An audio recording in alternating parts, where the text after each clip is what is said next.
Apa kata Syafi'i? Mari kita ikuti. Imam Syafi'i berkata, menyanyi hukumnya makruh dan menyerupai kebatilan. Kalau makruh ke arah kebatilan, ya haram. Namanya makruh litahrim. Makruh yang mengarah kepada haram. Makruh kalau bahasa kita kan, kalau dikerjakan nggak apa-apa, tapi nggak dapat pahala kan. Ini enggak, menyerupai kebatilan. Berarti makruh yang benar-benar dibenci sehingga mengarah kepada haram. Itu pemahaman ulama lainnya. Kemudian lebih lanjut beliau mengatakan, mungkin sebagian kita ada tersinggung, barang siapa sering bernyanyi maka dia tergolong safih, orang bodoh. Karena itu syahadahnya, kesaksiannya ditolak. Jadi orang yang suka menyanyi atau profesi menyanyi tidak bisa diangkat menjadi saksi dalam peradilan. Ini Imam Syafi'i, saking jeleknya profesi menyanyi. Tadi dikatakan makruh mengarah ke kebatilan. Kemudian gurunya namanya Imam Maliki berpendapat bahwa beliau termasuk yang melarang keras musik. Beliau pernah mengatakan, jika seseorang membeli budak perempuan dan ternyata budak itu seorang penyanyi, suka menyanyi, maka sang pembeli berhak mengembalikan budak tersebut karena dianggap cacat. Jadi menyanyi itu cacat, tidak terhormat.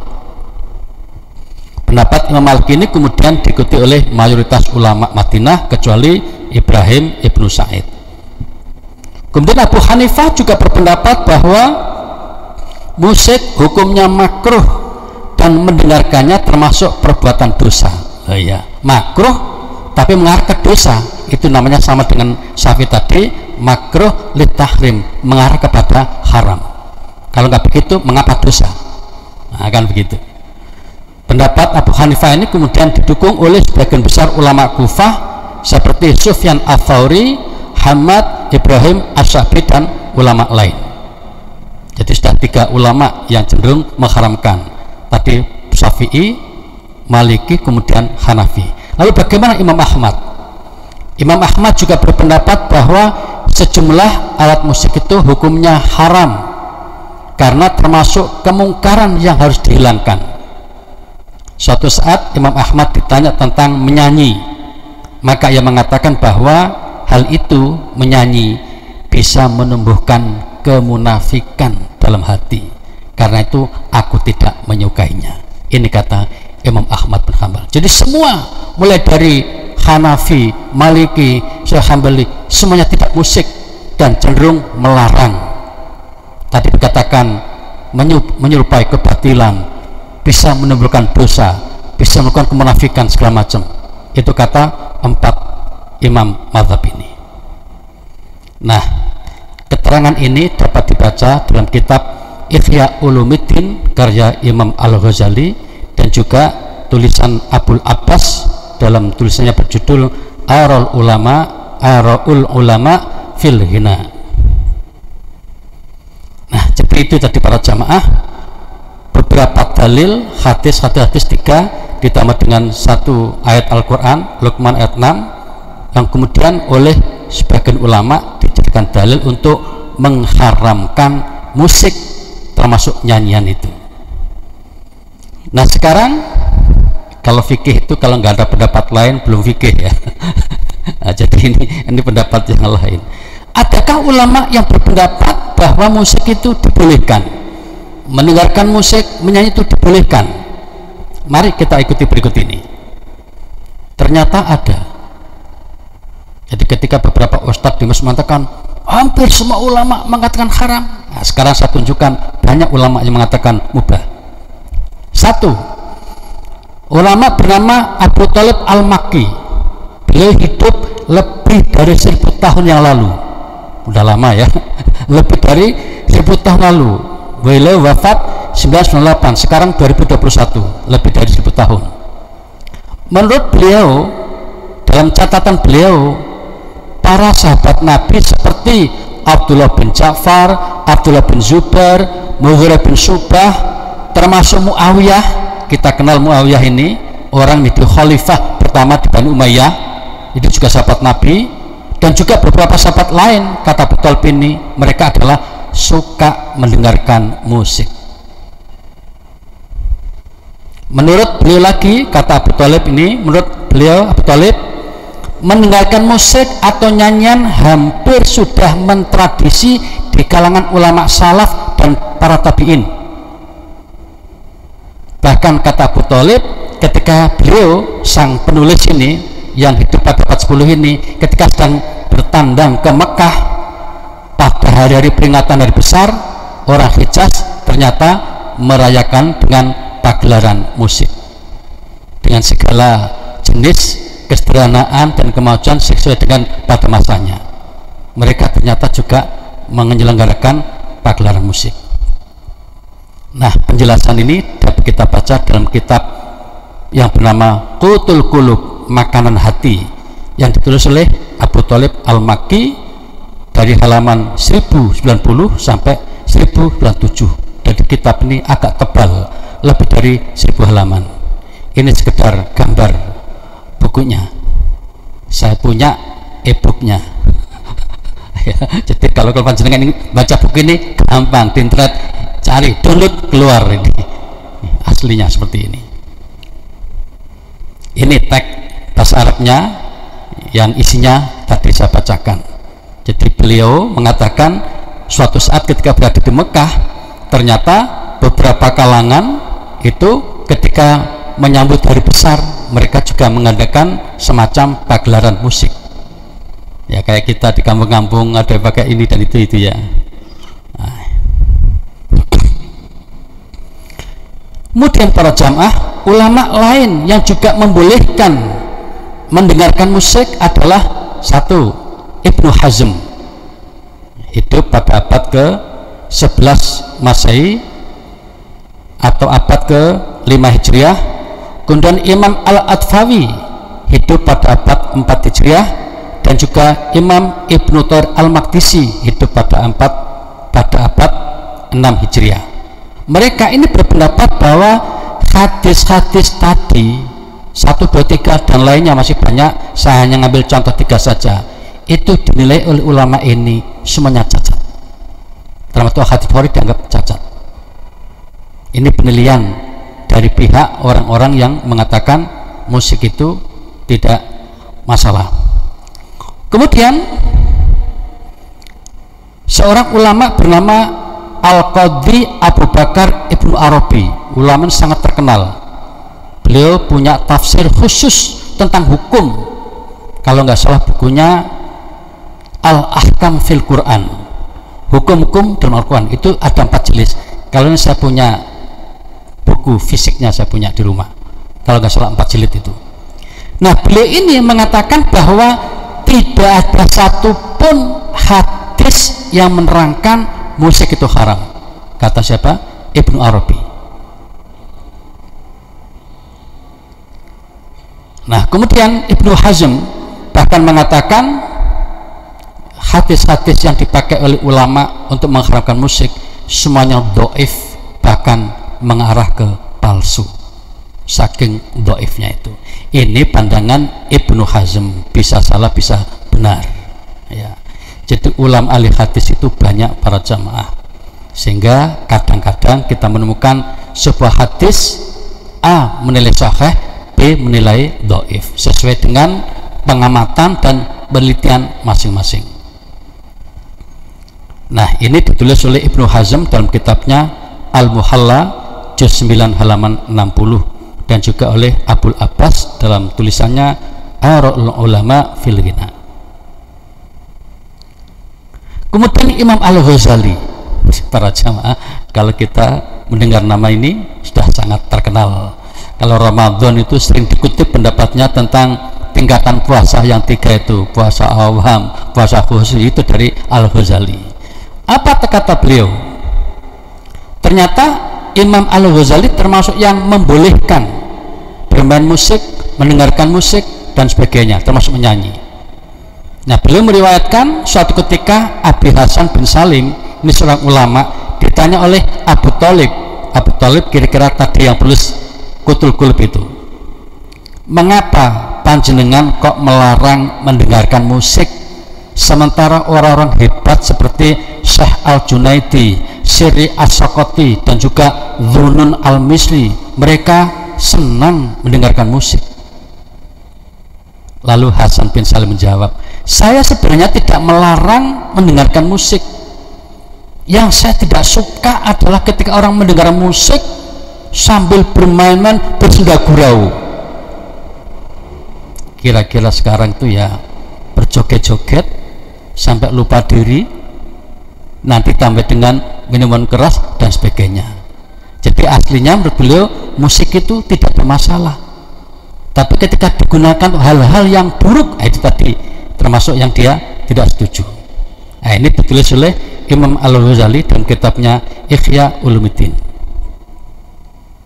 Lebih lanjut, Al-Ghazali berkata, syair, kata-kata yang dipakai menyanyi orang itu, kalau isinya baik, ya baik, kalau isinya buruk, ya buruk.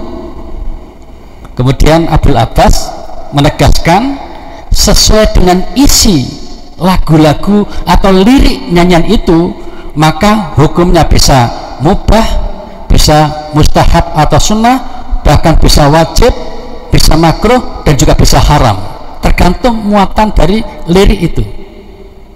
Ya, kadang-kadang kita kan juga mendengar lagu-lagu yang kalau kita mendengar itu lalu tergoda ke arah ya syahwat segala macam. Nah, itu kira-kira dimaksud mengarah ke makruh, bahkan ke haram.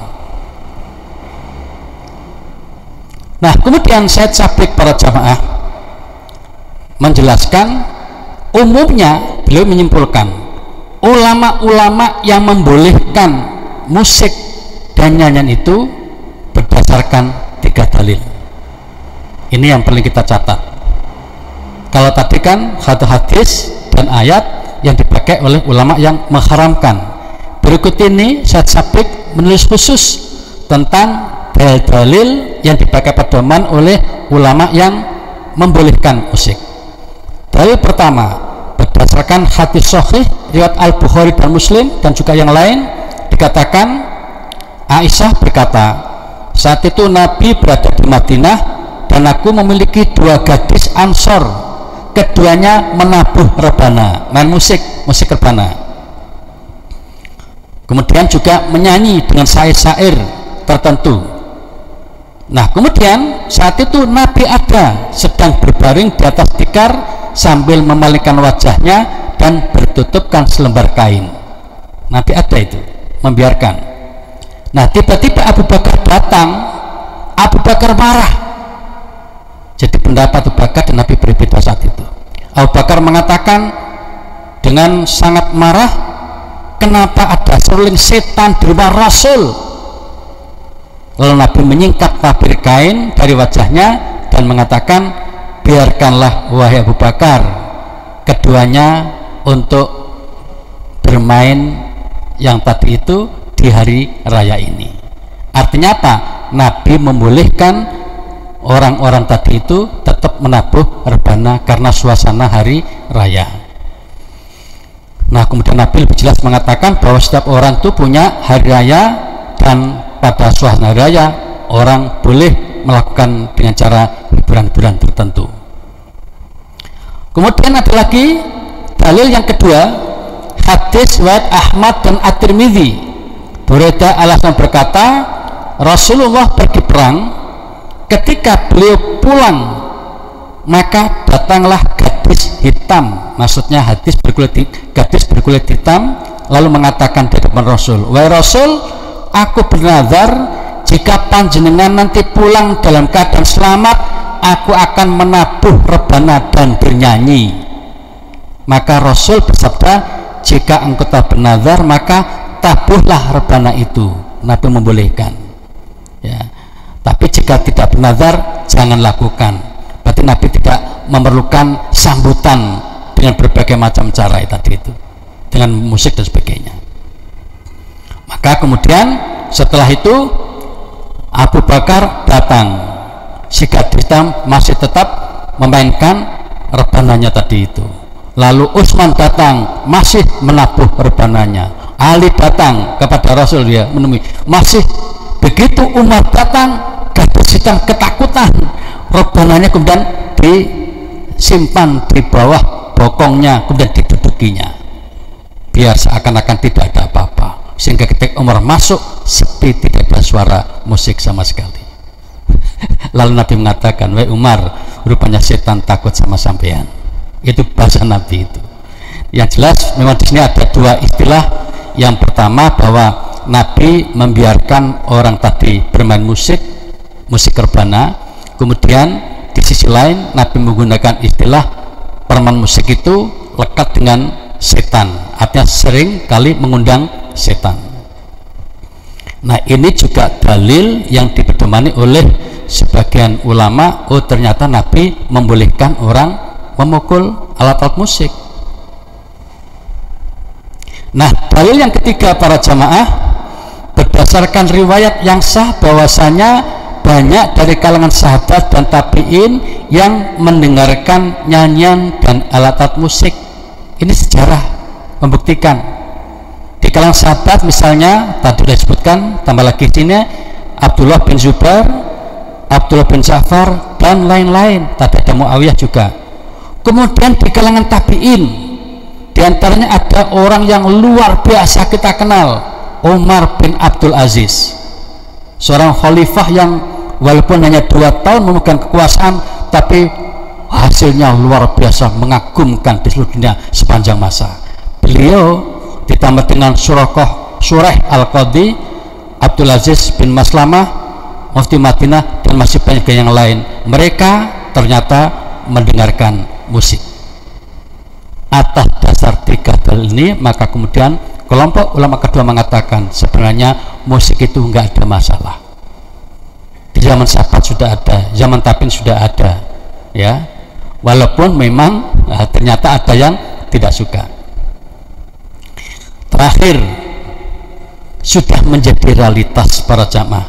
Sejak awal Islam hingga sekarang terjadi perbedaan pandangan di kalangan ulama mengenai hukum mendengarkan musik dan nyanyian. Sebagian ulama tidak memperbolehkan, tapi sebagian yang lain memperbolehkan.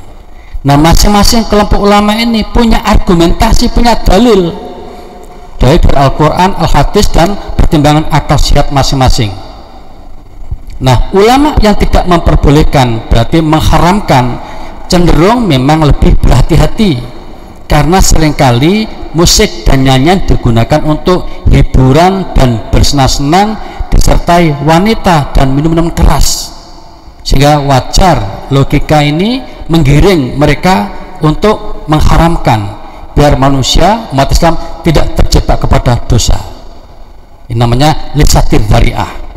Sedangkan ulama yang membolehkan cenderung karena pertimbangan bahwa yang namanya musik, nyanyian itu merupakan kebutuhan hidup manusia yang normal. Semua orang umumnya membutuhkan yang namanya musik dan nyanyian itu dengan beragam atau jenis yang macam-macam itu. Sekarang bagaimana Muhammadiyah? Yang terakhir sekali, Majelis Tarjih dan Tajdid memandang bahwa seni suara termasuk musik dan nyanyian adalah merupakan ekspresi indah manusia. Dengan demikian tidak bisa dikatakan bertentangan dengan agama. Bahkan dalam hadis Sahih Muslim, Nabi pernah bersabda, Innallaha jamil, Allah itu indah, yuhibbul jamal, suka pada keindahan. Nah, namun demikian, kata tarjih, ini penting kita catat, bagaimana suatu seni itu disajikan, ini perlu mendapatkan perhatian. Akhirnya pihak tarjih membuat kesimpulan, ada 3 hukum tentang pemanfaatan musik dan nyanyian. Yang pertama, apabila musik menarik kepada keutamaan dan membawa kebaikan, maka hukumnya sunnah. Musik-musik yang dulu dipakai oleh Bimbo, Tuhan aku dekat, engkau dekat, nah itu kan hadis itu. Engkau jauh, aku jauh, engkau jauh, dan seterusnya, itu kan indah sekali. Lah ini yang demikian ini membawa kebaikan, dianggap sunnah oleh Muhammadiyah. Tapi kalau ada musik hanya untuk mainan saja, tidak ada gunanya sama sekali, makruh. sedangkan musik yang kemudian dipakai untuk hal-hal yang mengarah kepada kemaksiatan haram hukumnya. Jadi Muhammadiyah juga menganggap musik itu haram kalau digunakan untuk hal-hal yang membawa kepada kemaksiatan. Jadi apa artinya? Netral musik itu. Nah, akhirnya kesimpulannya yaitu bahwa pada dasarnya musik atau nyanyi itu diperbolehkan secara kondisional, tapi juga diharamkan secara kondisional. Demikian fatwa dari Majelis Tarjih dan Tajdid Muhammadiyah. Ini bagian akhir ini yang saya ambil dari tarjih. Jadi dengan begitu para jamaah, maka kita bisa memahami bahwa musik dan nyanyi itu memang khilafiyah, dan di negeri ini para ulama umumnya baik dari kalangan Nahdlatul Ulama, di kalangan Muhammadiyah, mereka sepakat kelihatannya bahwa musik itu netral. Kalau digunakan kebaikan ya baik, kalau digunakan buruk ya menjadi buruk, sehingga tadi dikatakan boleh kalau memang untuk yang bermanfaat, tapi menjadi haram kalau bisa membawa kepada dosa dan kemaksiatan. Demikian para jamaah yang dapat disampaikan pada kesempatan malam ini, mudah-mudahan memberikan pencerahan. Pesan saya, mohon yang demikian ini tidak perlu diperdebatkan, sebaiknya kita ngaji saja. Jadi yang mengatakan haram silahkan, tidak usah menyalahkan yang mengatakan boleh. Yang mengatakan boleh juga tidak usah menyalahkan yang mengharamkan. Karena apa? Masing-masing diusung oleh ulama yang sangat hebat. Yang mengharamkan diusung oleh 4 imam mazhab, bayangkan. Yang menghalalkan juga banyak ulama-ulama hebat seperti Al-Ghazali dan sebagainya, banyak juga.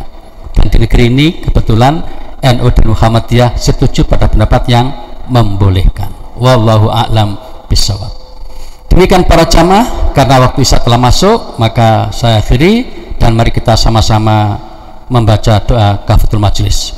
Subhanakallahumma wa bihamdika asyhadu an la ilaha illa anta astaghfiruka wa atubu ilaik. Terima kasih dan mohon maaf. Wassalamualaikum warahmatullahi wabarakatuh.